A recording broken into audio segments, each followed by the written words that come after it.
you can study code and you can work through the basics and the foundational elements, but the first time that you code your own analysis and it works, and it's hard to describe that feeling unless you've been there, but it's like going to the store and finding the shirt that you exactly want and it's on sale at the same time. It is this great feeling that when you complete the coding process for an analysis and you get the results that you're looking for that tell the story of the data in the way that you want to, that is a wonderful process. It's a very process oriented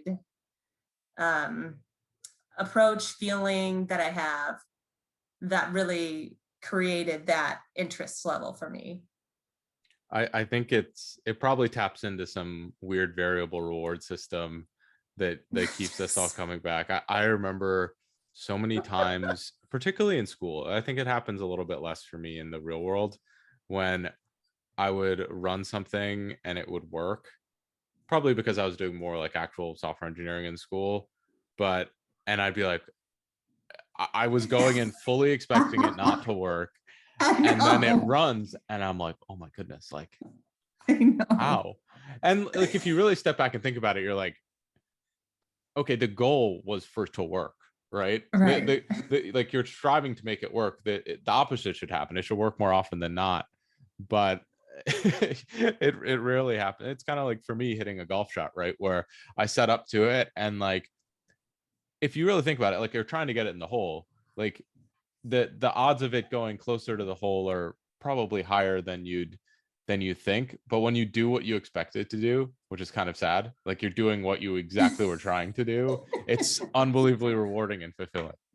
I completely agree. And you and I can relate about this with the individual sport and the sport that happens in very short periods of time, like the perfect throw, where you feel it just the shot put come off your fingertips and you know that you've thrown far. It is supposed to work. And there's a lot though that has to happen in order for it to work. And I felt the same way about the coding process, that you get a few error messages, you're bumping your head against the wall, especially in an implied environment when you're taking on projects that aren't necessarily geared toward learning a specific analysis toward a specific outcome. When you are really out there, it's very rewarding when you see that next line come up, in R, you see that next little triangle come up. You're just like, okay, this is great. Well, I think it might almost be more rewarding because of the struggles and the errors that you do get and all those things, that when if everything worked on the first time, it wouldn't feel so good, right? And I think Right. it's the same thing in sport, where it's like, if all of them were perfect throws, or every shot that I hit perfect, like, it probably wouldn't really be as addicting to a certain extent, or Hmm. you wouldn't want to put in all the effort and those types of things.